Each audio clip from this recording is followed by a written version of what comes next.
Hi viewers, welcome to our channel.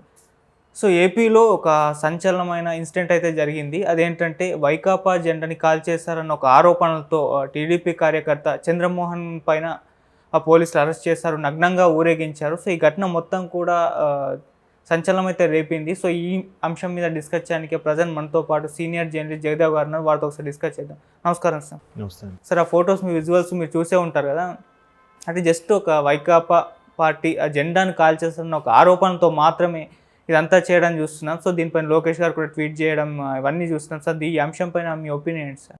ఏముంటుందండి opinion? అంటే అసలు ఎంత దారుణమా? ఎక్కడున్నాం? అంటే నవాబ్ పరిపాలన ఉన్నామా, నిజాం నవాబ్ పరిపాలన ఉన్నామా, లేదా బ్రిటిష్ వారి పరిపాలన ఉన్నామా? ఏం అర్థం అవ్వట్లేదు. అంటే చాలా ఘటనలు జరుగుతున్నాయి. అంటే ఇవి మచ్చుకు కొన్ని తెర మీదకి వస్తున్నాయి. తెర మీదకి రానివి, చెప్పుకోలేనివి, అంటే ఇంకా ఆత్మాభిమానం చంపుకొని బతుకుతున్నవి చాలా ఉన్నాయి. ఇప్పుడు 10th క్లాసు 9th క్లాస్ పిల్లల్ని చంపేశారుగా పార్టీల వ్యవహారం కోసం. తర్వాత ఒక డ్రైవర్ని చంపేశారుగా పార్టీల వ్యవహారం కోసం. ఎన్నని అంటే ఇప్పుడు చంద్రబాబు నాయుడు లాంటి వ్యక్తినే ఎర్లీ అవర్స్ 3 అప్పుడు అంటే మంచి నిద్రలో ఉంటాం. ఆ టైంలో తలుపు కొట్టి లేపి అరెస్ట్ చేసి తీసుకెళ్ళిపోయే నేపథ్యం నడుస్తున్న ఈ రోజులలో ఇంక మరి సామాన్యుడు ఇప్పుడు ఆయన ఇక్కడ అనంతపురం జిల్లాలో ఇక్కడ జరిగింది అనుకుంటా, నేను ఇంతగా చూశాను. మరి ఏం మాట్లాడతా, అలాంటి మాట్లాడాలన్నా కూడా ఇబ్బందిగా అనిపిస్తుందండి.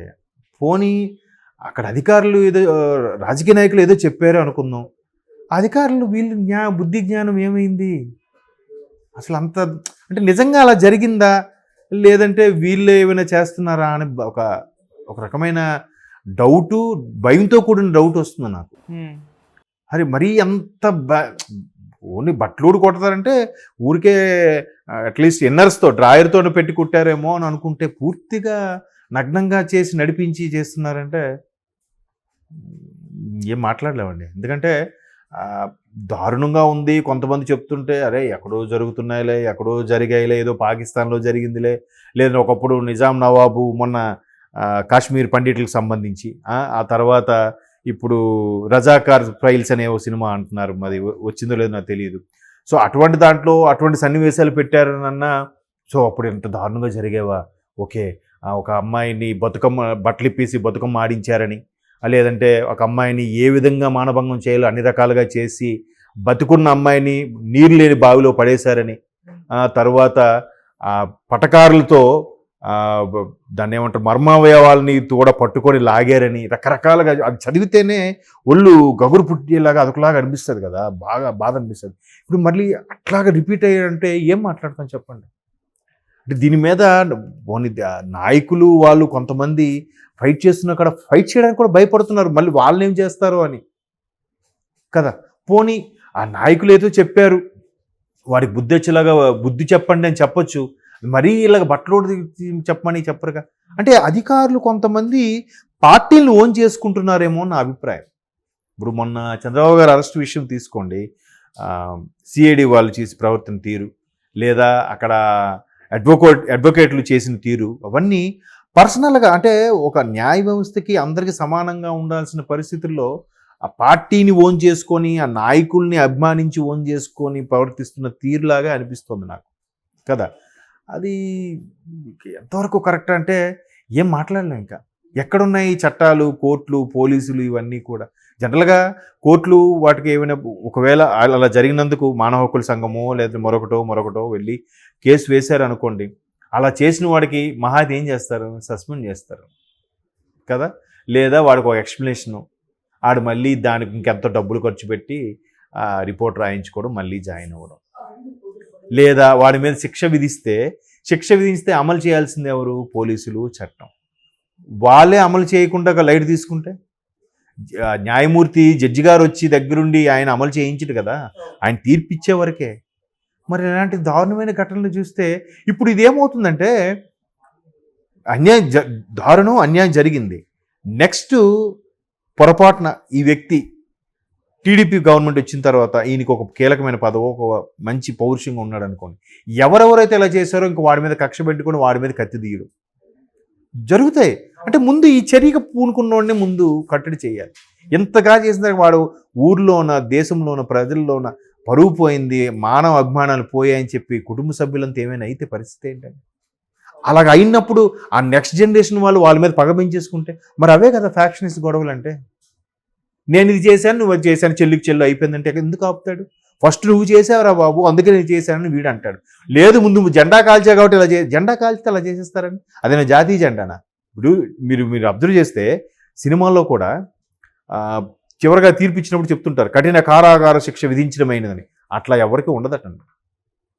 ఎందుకంటే మాకు దగ్గర సన్నిహితులు ఒక ఆయన ఉన్నారు, ఆయన జైలర్గా చేసి రిటైర్ అయిన పర్సన్. అని చెప్తారు ఎంత కఠినమైనా అలా కఠినంగా వ్యవహరించరు.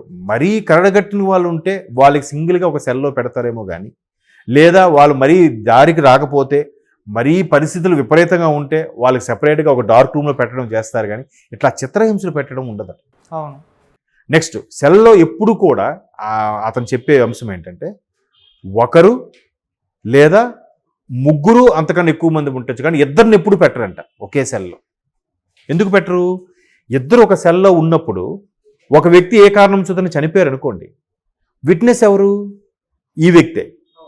సో ఈ వ్యక్తిని చంపేశాడా, లేకపోతే ఆయన స్ట్రోక్ వచ్చి చనిపోయాడా, మరే కారణంతో చనిపోయాడా అనేది ఇంకా సాక్ష్యం ఉండదు. అప్పుడు ఈయన్ని అడిగితే ఈడేం చెప్తాడు? ఈడి వెర్షన్ చెప్పుకుంటాడు కదా. అందుకు ఎప్పుడు ఎట్టి పరిస్థితుల్లో ఇద్దరిని ఒక సెల్లో పెట్టరట. ఒక్కరినే ఒక దాంట్లో ఉంచుతారు, లేదా ముగ్గురు అంతకన్నా ఎక్కువ దాంట్లో ఉంచుతారు తప్ప ఇద్దరిని ఎప్పుడు ఒక సెల్లో పెట్టరట కదా. అంటే ఇన్ని నియమాలు తీసుకుంటూ వాళ్ళని నేరం చేసే వాళ్ళని మార్చే ప్రయత్నమే జైలు శాఖ ఉద్దేశం. తీర్పుకు ఉద్దేశం కూడా అదే. వాడికి కఠినమైన కారాగార శిక్ష అంటారు కానీ జైలు శిక్ష విధిస్తారు తప్ప కఠినంగా ఏమి ఉండదు. కాకపోతే ఇల్లు వాకిలన్నీ మర్చిపోయి సపరేట్గా ఉంటారు కాబట్టి అక్కడ పెట్టే తిండే ఉంటుంది కాబట్టి మరీ సినిమాలు చూపించినట్టుగా దారుణంగా ఏమి ఉండదు.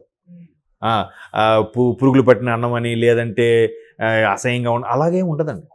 పద్ధతిగా ఉంటాయంట, నీట్గా ఉంటాయి చాలా వరకు. కొంతమంది కొన్నిసార్లు కొన్ని జైళ్ళలో ఎలా ఉంటాయంటే వాళ్ళే స్వయంగా లోపల ఏవో చిన్న చిన్న పనులు చేసుకుంటూ అవి బయటకు తీసుకొచ్చి అమ్మడం, ఆ పైసలు వీళ్ళు చిన్నగా ఉపాధి రూపంలో వీళ్ళు సంపాదించగట్ట చదువుతుంటాయి. బట్ అది వేరే సబ్జెక్టు. అంటే చెప్తున్నాను అలాగా. ఇప్పుడు ఇట్లా ఒక వ్యక్తి ఇలాగ ఎంత నగ్నంగా ఇలా చేసి బిహేవ్ చేసినప్పుడు నెక్స్ట్ ఏమవుతుంది? మొన్న ఆ 10th క్లాస్ పిల్లడిని ఎవరినో చంపేశారు. ఆడికి తమ్ముడు, అన్నయ్యో, అక్క అంటూ వాళ్ళు పగపించుకోరా? వాళ్ళు పెద్ద అయితే ఇంక వాళ్ళని ఏం చేస్తారు? మా వాడిని చంపేశారు కాబట్టి ఈయన్ని చంపదు, లేదు వీళ్ళ నాన్న చంపేద్దాం. ఏంటి అది అసలు? ఎక్కడికి వెళ్ళిపోతున్నాయి ఇలాగ పగలవన్నీ? ఎవరికి ఆద్యం పోస్తున్నారు? పోలీసులు కాపాడాల్సిన వాళ్ళు వీళ్ళే మరికొద్దిగా చేస్తే ఇప్పుడు ఎవరికైతే ఆ బట్టలిప్పి ఎలా పోలీసులు వ్యవహరించారో ఆ వ్యక్తి పోలీసుల మీద పగబట్టాడు. ఎవడైతే ఆయనకి కంప్లైంట్ చేసి ఆ నాయకులు ఎవరైతే నా మీద ఇలా చెప్పి పురమాయించారో ఆడి మీద కసి పెంచుకుంటాడు, ఆడి మీద పగ తీర్చుకోవాలని ప్లాన్ వేస్తుంటాడు. అంటే ఇది ఎంత దారుణంగా అవుతుంటే అసలు ఎటు వెళ్ళిపోతుంది? ఎంత క్రూరంగా బిహేవ్ చేయాలా? ఇప్పుడు చిన్న పిల్లలకు సైతం పార్టీలు, పార్టీ ఫిరాయింపులు, వ్యవహారాలు, మా పార్టీ తిరగ, మా నాన్న ఈ పార్టీలో ఉన్నా కదా ఈ పార్టీ అనాది, మా నాన్న ఆ సామాజిక వర్గం గట్ట ఆ సామాజిక వర్గంతోనే మాట్లాడతాను, ఇవన్నీ నూరు పోసేస్తున్నారండి. దానికి తగ్గట్టుగా సినిమాలో కూడా వస్తున్నాయి కొన్ని. ఆ సినిమాలకు మాత్రం తప్పడం లేదు. ఎందుకంటే చాలామంది సినిమాలు చూసి నేర్చుకుంటున్నారు కాదు, బయట ఎలాంటి జరిగినవే సినిమాలు చూపిస్తారు. ఏ దర్శకుడైనా ఎక్కడో ఒక పేపర్లో చదివిందో, ఒక సీరియల్లో చూసిందో, లేదా ఎక్కడో ఒక సన్నివేశం చూసిందో, లేదా ఎవరి ద్వారా విన్నదో, లేదా ఏదైనా నవల ఇన్స్పైర్ అయిందో దాన్ని అలా రక్తి కట్టించడానికి అలా పిక్చరైజ్ చేసి చూపిస్తారు. బట్ రజాకారులు చేసినవి ఇవి ఏవైతే ఉన్నాయో నిజాం నవాబులో చాలా దారుణం జరిగాయి. చాలామంది చూపించలేకపోయారు సినిమాల్లో, అంతకన్నా దారుణంగా జరిగాయంట. సినిమాని ఎంతవరకు చూపించగలరు? పూర్తి స్థాయి చూపించలేరుగా. ఇప్పుడు ఈయన ఎవరో ఆయన సంస్కారవంతుడు కాబట్టి వెనక నుంచి ఫోటో తీశాడు, అక్కడ కూడా బ్లర్ చేసి. మరి ఏం మాట్లాడుతాం చెప్పండి? ఎక్కడికి వెళ్ళిపోతుంది అసలు? చాలా బాధ అనిపిస్తుంది కదా. అంటే ప్రభుత్వాలని సక్రమంగా నిలబెట్టాల్సిన లా అండ్ ఆర్డర్ చట్టాలు ఏవైతే ఉన్నాయో వాళ్ళే అలా బిహేవ్ చేస్తే మరి ఇంకా ఎవరిని చెప్పుకుంటారండి? అంటే అది ఇంకా మాట్లాడడానికి కూడా నో మోర్ టాక్స్ అండి. బాధ అనిపిస్తుంది.